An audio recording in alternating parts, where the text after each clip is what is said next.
रमजान में बातचीत थोड़ी करो, कुरान पढ़ो, कुरान पढ़ो, कुरान पढ़ो। मेरे नबी रमजान में सारे वजीफे छोड़ देते थे, सिर्फ कुरान पढ़ते थे। सब वजीफे छोड़ देते, सिर्फ कुरान पढ़ते थे। सुबह से शाम कुरान पढ़ते थे। अखबार देखना छोड़ दो, टीवी देखना छोड़ दो, बस सिर्फ कुरान पढ़ो, कुरान पढ़ो, कुरान पढ़ो। कि सारा आसमानी इल्म रमजान में आया है। यकम रमजान इब्राहिम अलैहिस्सलाम पे किताब आई, छोटी किताबें।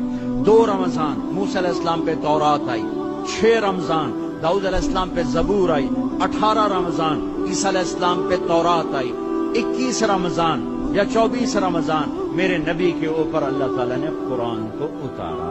ये आसमानी इल्म का महीना है, ये आसमानी इल्म का महीना है। अपनी बच्चियों से, अपने बच्चों से, अपनी बेगमात से, अपनी माओं से कहो कि बस कुरान पढ़ो, कुरान पढ़ो, कुरान पढ़ो।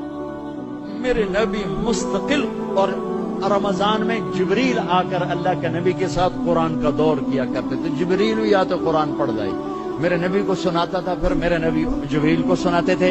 ये दोनों जिस रमजान के बाद आप दुनिया से गए, उस रमजान में जिब्रील ने 2 दफा दौर किया, 2 दफा कुरान सुनाया और सुना, सुनाया और सुना। 2 दफा मेरे नबी ने सुनाया, 2 दफा जिब्रील ने सुनाया। तो ये रमजान कुरान का महीना है, वे कुरान पढ़ेंगे और थोड़ा सा तर्जुमा पढ़ लो।